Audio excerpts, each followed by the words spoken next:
ابو موسیٰ اشعری رضی اللہ تعالیٰ عنہ حضور کے صحابی ہیں، صحیح بخاری کی حدیث مبارکہ، صحیح حدیث مبارکہ، جو لوگ یہ کہیں نبی کو دیوار کے پیچھے کا علم نہیں، ان سے یہ جا کر حدیث پوچھو کہ یہ حدیث مبارکہ صحیح ہے اور بخاری کا نام لیتے ہیں اسی میں یہ حدیث مبارکہ موجود ہے۔ حضرت ابو موسیٰ اشعری رضی اللہ تعالیٰ عنہ حضور کی بارگاہ میں بیٹھے ہیں، میرے مصطفیٰ کے دروازے پر دستک ہوئی، میرے مصطفیٰ نے فرمایا ابو موسیٰ جاؤ، جا کر دروازے پر دیکھو کون ہے، اور جو بھی ہو اس کو کہنا مصطفیٰ نے تمہیں جنت کی بشارت عطا فرما دی ہے، مصطفیٰ نے تمہیں جنت کا مژدہ سنا دیا ہے۔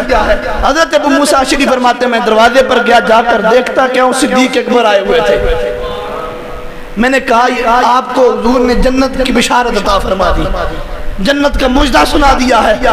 حضرت صدیق اکبر پاس آ کے بیٹھ گئے، پھر دروازے پر دستک ہوئی، حضور فرماتے ہیں اب جو ہے اس کو بھی کہو حضور نے تمہیں جنت کی بشارت عطا فرما دی ہے، جنت کا مژدہ سنا دیا ہے۔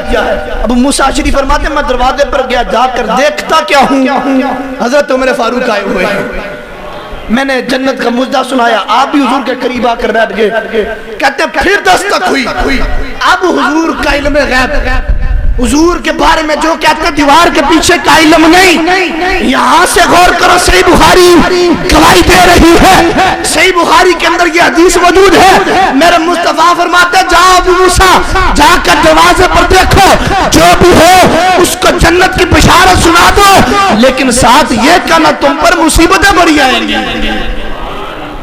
ابو موسیٰ فرماتے ہیں میں جا کر دروازے پر دیکھتا کیا ہوں کہ حضرت عثمان غنی آئے ہوئے ہیں، میں نے جنت کی بشارت سنائی اور ساتھ یہ بھی کہا حضور کا فرمان ہے کہ آپ پر مصیبتیں بڑی آئیں، اور پھر مصیبتیں آئیں، اتنی مصیبتیں آئیں، امیر المؤمنین وقت کے خلیفہ سوم، کتنی جگہ پر آپ حکومت کرنے والے مسلمانوں کے خلیفہ، لوگ حج پر گئے ہوئے تھے، لوگ کہتے ہیں نا کہ جی حضرت عثمان غنی کو شہید کر دیا گیا، صحابہ کہاں تھے سارے، حج کے دن چل رہے تھے، لوگ حج پر گئے ہوئے تھے مکہ مکرمہ، مدینے میں حضرت عثمان غنی تھے، آپ کے گھر کا محاصرہ کیا باغیوں نے، 2000 کے قریب باغی آپ کے گھر کے باہر کھڑے ہو گئے۔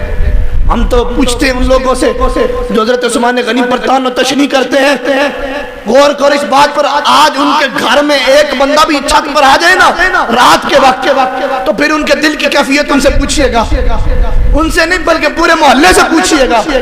ایک شخص بھی گھر میں چھلانگ لگا کر رات کے وقت آ جائے، گھر کے سارے فرد گھبرا جاتے ہیں، ڈر جاتے ہیں ایک بندے کے آنے کی وجہ سے۔ حضرت عثمان غنی کا جگرہ دیکھو، گھر کے باہر 2000 باغی کھڑے ہیں، پھر بھی ڈرے نہیں، قرآن پڑھ رہے ہیں، اللہ کے کلام کی تلاوت کر رہے ہیں، کلام کی تلاوت کر رہے ہیں۔ حضرت عبداللہ بن سلام رضی اللہ تعالیٰ عنہ البدایہ والنہایہ کے اندر یہ بات موجود ہے، حضرت عبداللہ بن سلام فرماتے ہیں حضرت عثمان غنی کو گھر میں قید کر دیا گیا، گھر کے باہر 2000 کے قریب باغی کھڑے تھے۔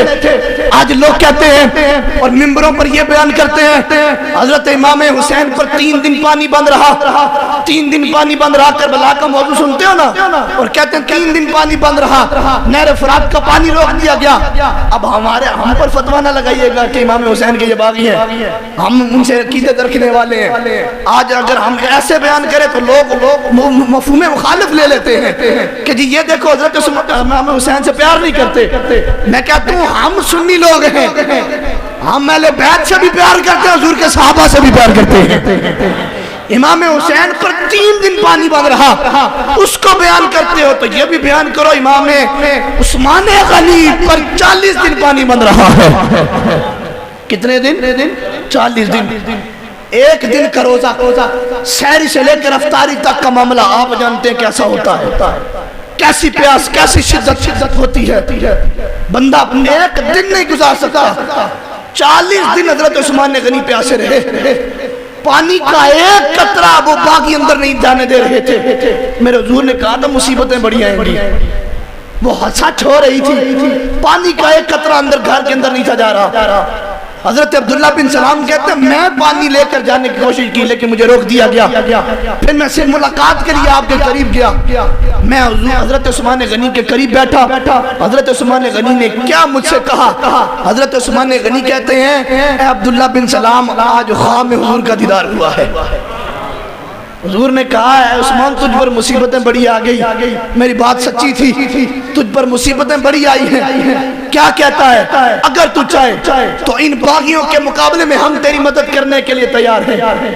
ہم رب کی طرف سے تیرے لیے مدد آ جائے گی. اور اگر تو چاہے تو روزہ تو ہے تیرا, اگر تو چاہے تو آج کی افطاری ہمارے ساتھ کر لے. حضرت عثمان غنی فرماتے ہیں میں نے حضور سے کہا یا رسول اللہ اس زندگی سے اچھی یہ بات ہے کہ میں آپ کی بارگاہ میں حاضری دے دوں. حضرت عبداللہ بن سلام کہتے ہیں میں وہاں سے اٹھا, گھر واپس آیا. شام کا وقت تھا کہ باغیوں نے گھر کے اندر گھس کر حضرت عثمان غنی کو شہید کر دیا تھا. کیا کہا؟ یہاں پر کون دفن ہوگا؟ مرد صالح یہاں پر دفن ہوگا. حضرت عثمان غنی کے جب وصال ہوا آپ کو شہید کر دیا گیا. صحابہ کرام نے آپ کا جنازہ اٹھایا اور کہتے ہیں جب جنازہ لے کر جا رہے تھے جنت البقیع کے قریب پہنچے تو باغیوں نے ہلڑ بازی مچانا شروع کر دی. ہلڑ بازی مچانا شروع کر دی جس کی وجہ سے حضرت عثمان غنی کا جنازہ 3 دن آپ کی لاش مبارک 3 دن تک پڑی رہی. 3 دن کے بعد جنت البقیع میں جہاں کبار صحابہ کی قبریں تھیں وہاں سے دور حش کوکب کے اندر جس جگہ پر حضرت عثمان غنی نے کہا تھا کہ یہاں پر مرد صالح دفن ہوگا وہیں پر حضرت عثمان غنی کو دفن کیا گیا ہے. غور کرو یہ حضور کے امتی ہیں, حضور کے صحابی ہیں. وہ اتنا جانتے ہیں تمہارے آقا کتنا جانتے ہوں گے. ان کی شانیں یہ ہیں تو ہمارے آقا کی شانیں کیا ہوں گی جو اتنا کچھ جان رہے ہیں کہ خود کہہ رہے ہیں یہاں پر مرد صالح کو دفن کیا جائے گا اور خود حضرت عثمان غنی کو وہیں پر دفن کیا گیا. اور پھر کہتے ہیں جب صحابہ کرام اس جگہ پر پہنچے صحابہ کرام فرماتے ہیں ہم نے دیکھا کہ ایک بہت بڑی جماعت قبرستان کے اندر داخل ہوئی اور ہمارے قریب آتی جا رہی ہے.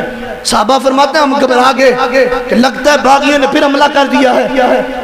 صحابہ گھبرا گئے. صحابہ کہتے ہیں ہم جنازے کے چھوڑ کے جانے لگے تھے لیکن اتنے میں آواز آئی ان کی طرف سے بھاگو مت ہم تمہارے ساتھ عثمان غنی کو دفن کرنے کے لیے آئے ہیں. صحابہ فرماتے ہیں جب وہ ہمارے قریب ہوئے شواہد النبوہ کے اندر موجود ہے کہتے ہیں جب وہ ہمارے قریب ہوئے ہم نے ان کے چہروں کو دیکھا بڑے نورانی چہرے تھے.